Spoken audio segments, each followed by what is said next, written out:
तीन बहुओं के रवैये से सासू माँ बहुत परेशान थी। दरअसल बात ये थी कि तीनों बहुओं में किसी बात को लेकर अनबन हो गई थी। तब से ही तीनों एक दूसरे से मुंह फुलाए रहती थी। ना कोई सीधे मुंह किसी से बात करती, ना किसी का कहना मानती। पड़ोसी भी इस बात को जानते थे और जाने कैसे कैसे बातें भी करते। इसीलिए सासू माँ ने तीनों बहुओं को तुरंत अपने कमरे में बुलाया। मैं कई दिनों से देख रही हूँ, तुम तीनों अलग अलग सारे काम कर रही हो।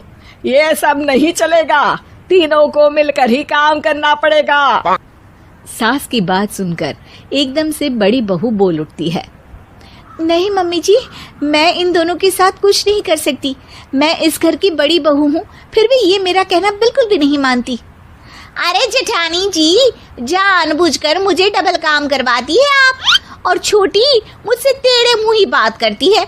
इन दोनों के बीच हमेशा सैंडविच बन जाती है मेरी, और मैं हमेशा आलू की तरह बीच में मसली जाती हूँ।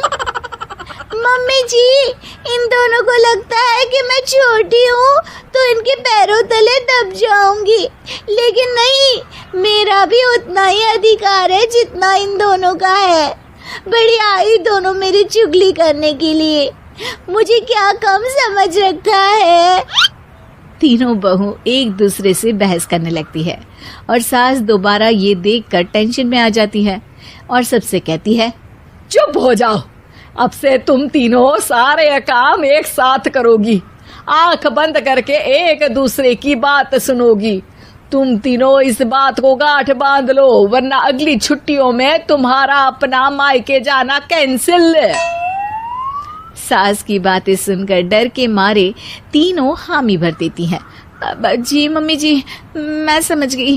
हाँ मम्मी जी, जैसा आप कहें। आप जो कहेंगी मैं वही करूंगी। तीनों बहू सास की बात को गांठ बांध लेती है और वादा करती है कि अब से सारे काम वो तीनों एक साथ मिलकर ही करेंगी। ये सब देखकर सास खुश हो जाती है और वहां से चली जाती है। नीचे जाकर वो देखती है कि घर में शर्मा जी आए हुए होते हैं। सास जोर से आवाज लगाकर कहती है, अरे बहू, जरा चाय बनाकर तो लाना, शर्मा जी आए हैं। सास की बात सुनकर तीनों बहू तुरंत किचन की ओर भागती है और चाय बनाना शुरू कर देती है। मुझे तो एकदम मसाले वाली कड़क चाय पसंद है, तो हम शर्मा जी के लिए मसाले वाली चाय ही बनाएंगे। अरे नहीं दीदी, गर्मी के मौसम में मसाला चाय कौन पीता है? मैं तो शर्मा जी के लिए इलायची वाली चाय ही बनाऊंगी। ये कैसी बात कर रही हैं आप दोनों? मेरी मम्मी ने सिखाया है कि मेहमान को ज्यादा दूध और शक्कर वाली चाय देनी चाहिए, वरना वो घर वालों को कंजूस समझते हैं। तो मैं तो शर्मा जी को ऐसी ही चाय दूंगी। तीनों बहुएं अपने अपने तरीके से चाय में शक्कर, मसाला, पत्ती सब डाल देती है। उबलने के बाद तीनों मिलकर चाय बाहर लेकर जाती है और शर्मा जी और सासू माँ को देती हैं। चाय पीने के बाद शर्मा जी सासू माँ को देखकर शर्मा जाते हैं और शर्मिंदा महसूस करते हैं कि आखिर उन्होंने चाय पीने के लिए हामी क्यों भरी। सासू माँ भी चाय पीना शुरू करती है और कहती हैं, अरे बहू, ये कैसी चाय बनाई है?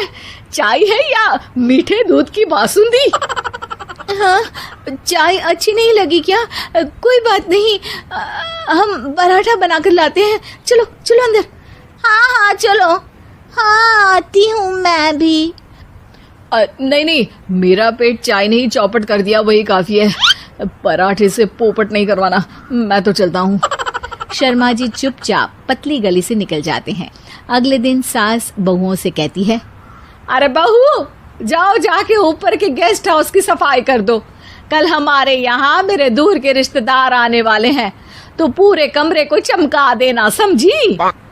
तीनों बहू सास की बात को मानकर ऊपर सफाई करने चली जाती हैं और तीनों कमरे की सफाई चालू कर देती है।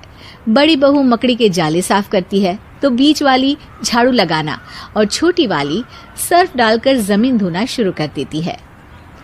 अरे दीदी, जेठानी जी, अभी मैंने पूरी फर्श धोई और आप फिर से धूल नीचे गिरा रही हैं। और मछली जेठानी जी, आप बिना झाड़ू की धूल यहाँ छटक रही हैं।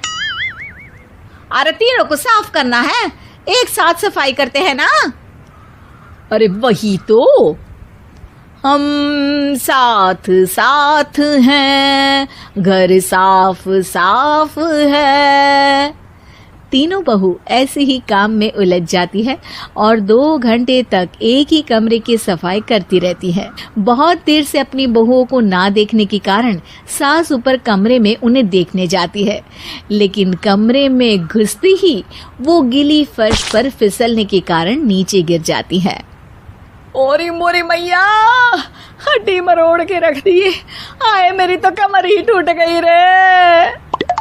तीनों बहुएं सास को उठाती हैं और बिस्तर पर सुला देती है। अरे मेरे हाथ पैर दर्द कर रहे हैं, दबा दो, आराम मिलेगा। हाँ जी माँ जी।